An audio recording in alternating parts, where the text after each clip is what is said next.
প্রিয় শিক্ষার্থী, সম্মানিত অভিভাবকবৃন্দ, শ্রদ্ধেয় শিক্ষক মণ্ডলী, সকলকে বাকলজোড়া নয়াপাড়া উচ্চ বিদ্যালয়ের অনলাইন ক্লাসে স্বাগতম। আমি সুমন্ত কুমার চক্রবর্তী, সহকারী শিক্ষক গণিত, বাকলজোড়া নয়াপাড়া উচ্চ বিদ্যালয়, দুর্গাপুর, নেত্রকোনা।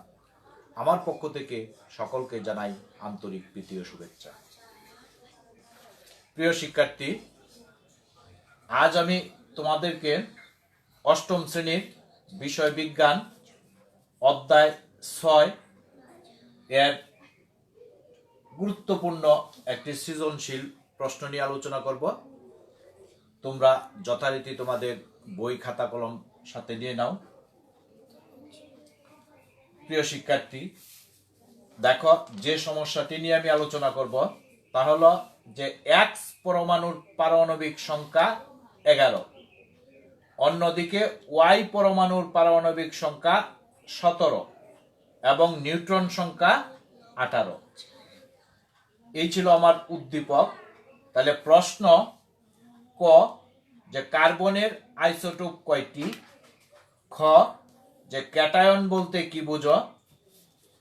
গ, ওয়াই পরমাণুর ভর সংখ্যা নির্ণয় করো। ঘ, এক্স ও ওয়াই পরমাণুর ইলেকট্রন বিন্যাস প্রদর্শন পূর্বক এদের বন্ধন তৈরি করার সক্ষমতা ব্যাখ্যা করো।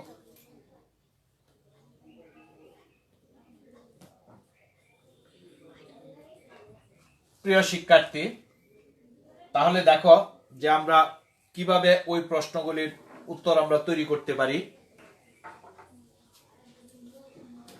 দেখো, আমরা ক নম্বর প্রশ্ন, তাহলে কার্বনের আইসোটোপ কয়টি? আমরা সরাসরি লিখব যে কার্বনের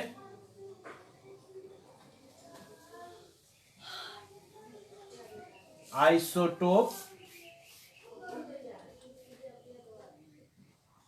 3টি, অর্থাৎ কার্বনের কিন্তু আমরা 3টা আইসোটোপ আছে। তাহলে কার্বনের আইসোটোপ 3টি, এটা আমরা কি শুধু জ্ঞান স্তর, এটার উত্তর আর আমাদের কোনো কিছুর প্রয়োজন নাই, এটা কিন্তু শুধু জ্ঞান। তাহলে আমরা এটার কাজ শেষ। কার্বনের আইসোটোপ আমরা 3টা। এবারে দেখো আমরা যাব খ নম্বর প্রশ্নে। খ নম্বর প্রশ্নে যে ক্যাটায়ন বলতে কি বুঝো? তাহলে এবারে দেখো, এখানে কিন্তু আমরা 2টা স্তর থাকবে। যে আমরা লিখবো যে কোন মৌলের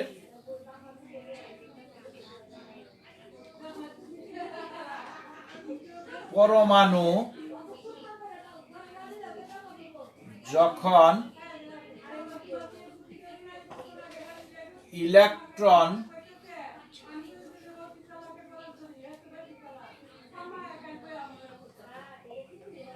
ত্যাগ করে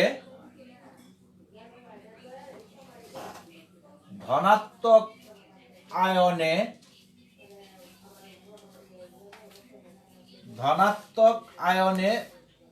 বা ধনাত্মক আয়ন গঠন করে।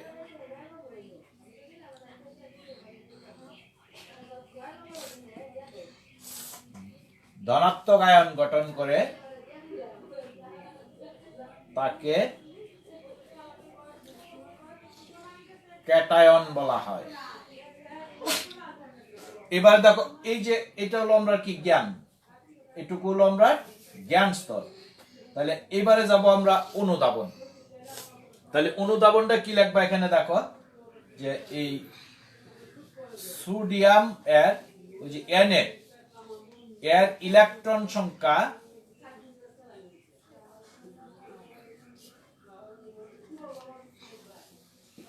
11। তাইলে তার যদি ইলেকট্রন সংখ্যা 11টা ইলেকট্রন যদি থাকে, তাহলে এই সুতরাং এই সোডিয়াম এর ইলেকট্রন বিন্যাস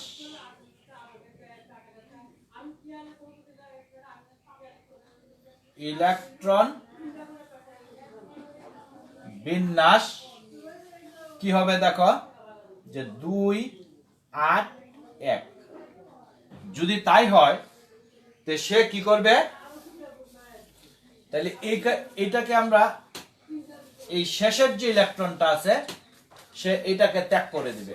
তাহলে ত্যাগ করে দেয়া সে কি হবে দেখো, এই সোডিয়াম মাইনাস একটা ইলেকট্রন দিয়ে সে কি করবে, ওই সোডিয়াম আয়ন উৎপন্ন করলো। যে এক্ষেত্রে আমরা কি করছি দেখো, সোডিয়াম একটি ইলেকট্রন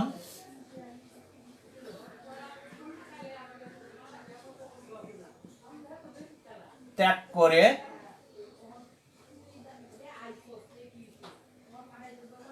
তোমার কি করে, যে সোডিয়াম প্লাস আয়ন গঠন করে। তাহলে এইটা হলো আমার কি অনুধাবন।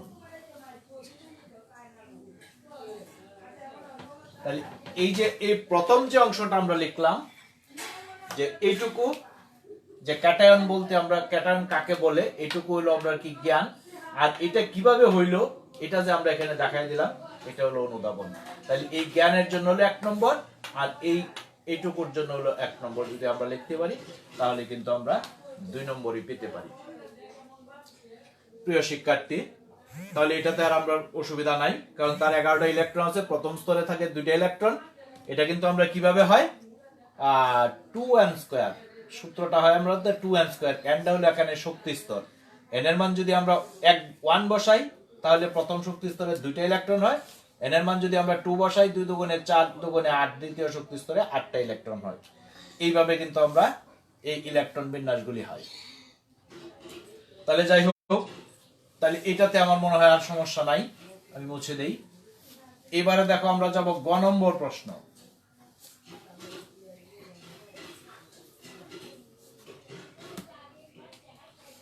গ দেখো, গয়াতে আছে আমার কি, যে ওয়াই পরমাণুর ভর সংখ্যা নির্ণয় করো। ওয়াই পরমাণুর ভর সংখ্যা নির্ণয় করো। তাহলে এই ক্ষেত্রে লিখবা যে কোন মৌলের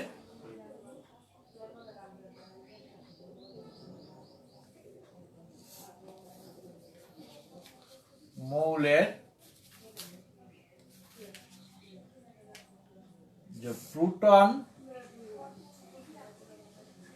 ও নিউট্রন সংখ্যার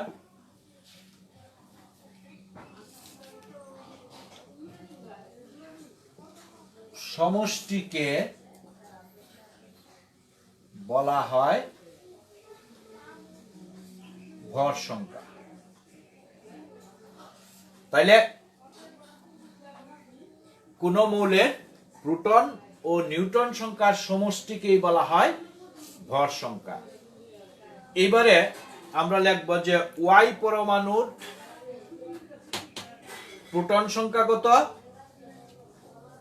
পারমাণবিক সংখ্যা কিন্তু প্রোটন সংখ্যা।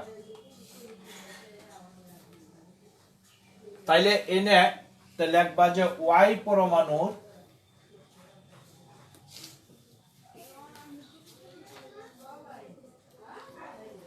প্রোটন সংখ্যা 17 এবং নিউট্রন সংখ্যা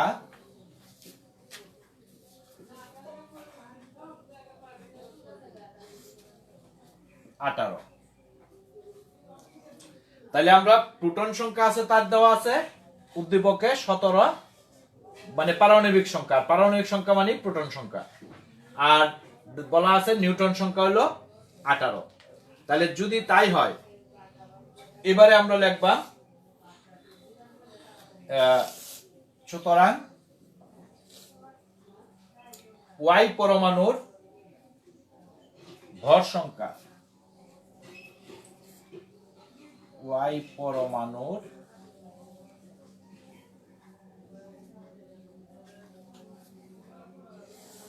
ভর সংখ্যা সমান কত হবে, যে প্রোটন সংখ্যা যোগ নিউট্রন সংখ্যা।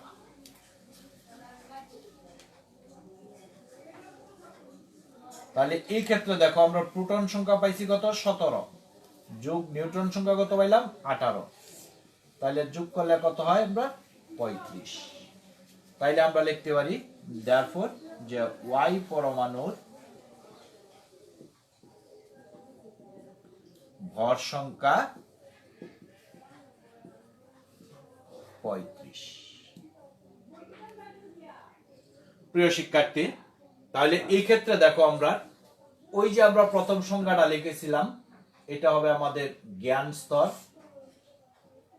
প্লাস এই যে এগুলি আমরা উদ্দীপক থেকে বুঝে লিখছি এটা হলো আমরা অনুধাবন স্তর প্লাস এই যে আমরা যুগটা করে দিয়েছি এটা হলো আমার প্রয়োগ স্তর।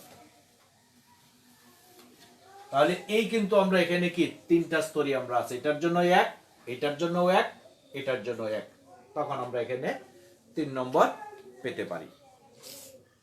তাহলে আমরা কাজটা এনে কি করেছি, তাহলে আমরা প্রথমে জ্ঞান স্তরে লিখে বলছি যে তার ভর সংখ্যাটা কি, আমরা এরপরে লিখছি আমরা কি যে ওয়াই পরমাণুর এখানে প্রোটন সংখ্যা দেওয়া আছে, যদি বা পারমাণবিক সংখ্যা বলা আছে তবে আমরা জানি পারমাণবিক সংখ্যা সমান হলো প্রোটন সংখ্যা, তাহলে প্রোটন সংখ্যা দেওয়া আছে 17 আর নিউট্রন সংখ্যা দেওয়া আছে 18, এগুলি হলো আমরা অনুধাবন। তারপরে আমরা জানি যে প্রোটন সংখ্যা প্লাস নিউট্রন সংখ্যা ভর সংখ্যা সমান, এটা পরে আমরা কি করে দিলাম প্রোটন সংখ্যার মান লিখলাম, নিউট্রন সংখ্যার মান লিখলাম, যোগ করে দিলাম 35, আমরা পেয়ে গেলাম তার ভর সংখ্যা। তাহলে প্রিয় শিক্ষার্থী, তা আমার মনে হয় এটাতে আর তোমাদের সমস্যা নাই। এবারে দেখো যাব আমরা ঘ নম্বর প্রশ্নের উত্তর। এখানে কিন্তু আমরা 4টা স্তর থাকবে, জ্ঞান, অনুধাবন, প্রয়োগ এবং উচ্চতর দক্ষতা। তাইলে এই ক্ষেত্রে দেখো আমরা 4 নম্বর প্রশ্নটা হলো যে এক্স ও ওয়াই পরমাণুর ইলেকট্রন বিন্যাস প্রদর্শন পূর্বক এদের বন্ধন তৈরি করার সক্ষমতা ব্যাখ্যা করো। আমরা এক্স এবং ওয়াই পরমাণুর ইলেকট্রন বিন্যাস প্রদর্শন পূর্বক ইলেকট্রন বিন্যাসও দেখাইতে হবে এবং তাদের যে বন্ধন তৈরি করার সক্ষমতা, কিভাবে তারা বন্ধনটা গঠন করতে পারে তা ব্যাখ্যা করতে হবে। তাহলে এবারে দেখো ঘ নম্বর, আমরা প্রথম লিখে নিব যে এক্স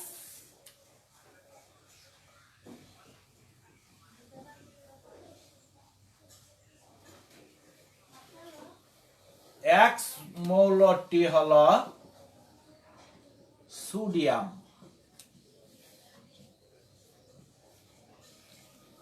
যেটা হলো Na, এবং ওয়াই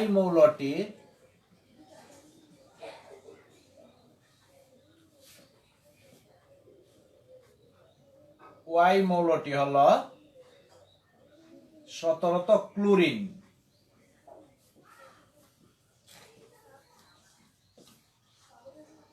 সিএল। তাহলে আমরা প্রথম মৌল দুইটা আমরা চিহ্ন নিলাম যে এক্স মৌলটা হলো আমাদের কি সোডিয়াম এবং ওয়াই মৌলটা হলো আমরা ক্লোরিন। এবার দেখো যে সোডিয়ামের ইলেকট্রন বিন্যাস আমরা নেই, এই Na এর ইলেকট্রন বিন্যাস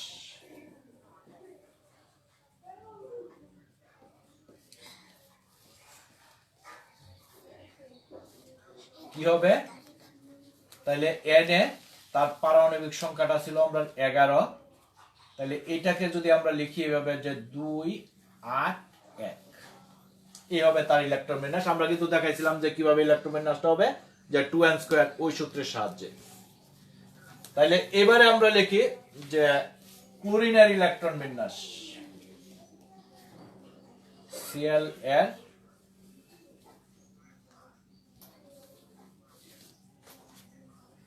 ইলেকট্রন বিন্যাস।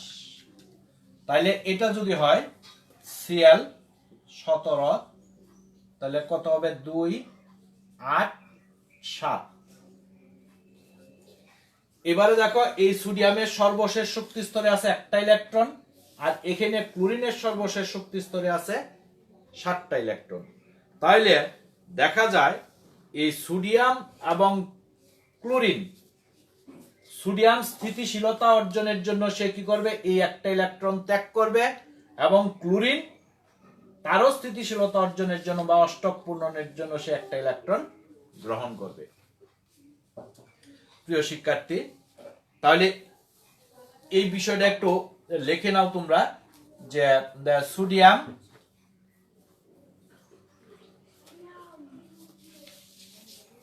স্থিতিশীলতা অর্জনের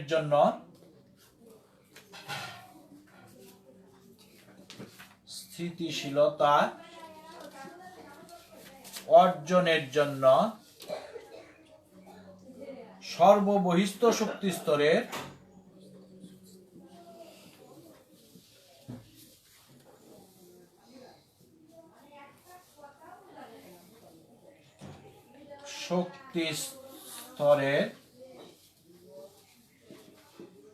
যে একটি ইলেকট্রন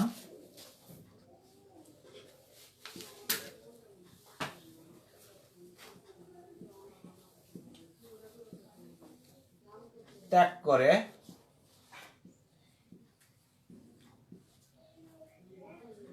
এই সোডিয়াম আয়ন গঠন করে। তাহলে এখানে কিন্তু আমরা কি করছে, তারা একটা ইলেকট্রন ত্যাগ করে তারা কি সোডিয়াম আয়ন গঠন করে। আর অপর দিকে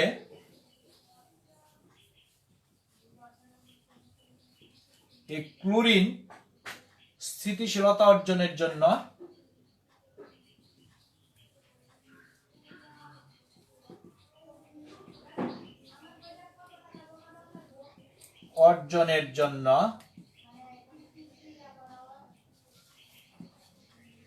একটি ইলেকট্রন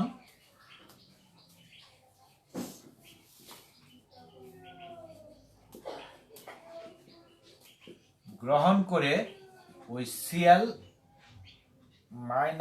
আয়ন গঠন করে।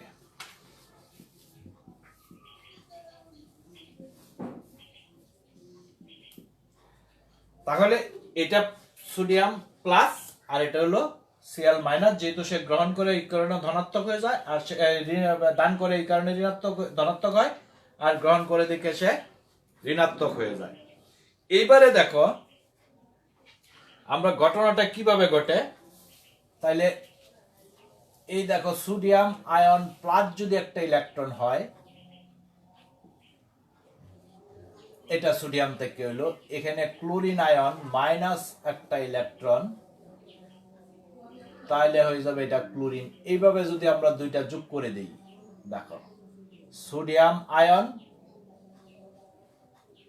এটা বাদ যাবে গা, ক্লোরিন আয়ন বিক্রিয়া করে কি হয়ে যাবে, সোডিয়াম ক্লোরাইড। এটা কিন্তু আমরা কি খাদ্য লবণ, যে লবণটা আমরা খাই এই লবণটা উৎপন্ন করে। তাইলে এইভাবে দেখা যায় যে দুইটা বিপরীতধর্মী আয়ন, একটা ধনাত্মক আর একটা ঋণাত্মক, পরস্পরের সহিত একটা প্রবল আকর্ষণের কারণে এরা কি করে, যে বন্ধনের মাধ্যমে একটা যৌগ উৎপন্ন করে, তাই না? তাহলে এই যে যৌগটা উৎপন্ন করে এটার নাম কিন্তু হলো sodium chloride. Sodium chloride, sodium chloride, বা এটাকে আমরা খাদ্য লবণ বলি, খাদ্য লবণ, যে লবণটা আমরা খাই। তাইলে এই ক্ষেত্রে আমরা কি লিখবা, আমি আবার একটু বলছি, এইটুকু লেখার পরে লিখবা যে এইভাবে যে দুইটি বিপরীতধর্মী আয়ন প্রবল আকর্ষণের ফলে তারা কাছাকাছি আসে, আইসা পরস্পরের সহিত যুক্ত হইয়া একটা নতুন যৌগ সোডিয়াম ক্লোরাইড বা খাদ্য লবণ উৎপন্ন করে বন্ধন সৃষ্টির মাধ্যমে। তাহলে এই ক্ষেত্রে দেখো আমরা যদি লিখি, তাহলে এটা হবে আমাদের এখানে জ্ঞান, এটা জ্ঞান স্তর গেল। এই যে এগুলি আমরা যে চিনতে পারলাম, এটা হবে অনুধাবন, তারপরে কি করলাম আমরা, ওই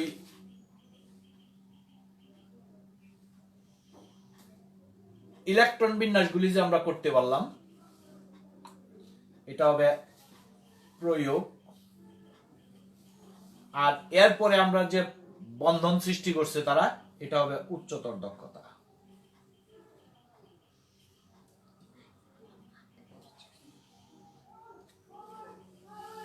তাহলে প্রিয় শিক্ষার্থী, এইভাবে কিন্তু আমরা এখানে 4টা স্তরই পাই এবং 4 নম্বর আমরা পেতে পারি।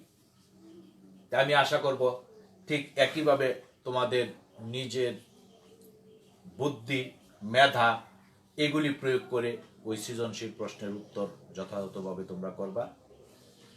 তোমরা ভালো থাকো, সুস্থ থাকো, নিরাপদে থাকো, নিয়মিত অনলাইন ক্লাস করো, এই আশাবাদ ব্যক্ত করেই আমি আমার লাইভ ক্লাস আজ এখানেই শেষ করছি। ধন্যবাদ সকলকে।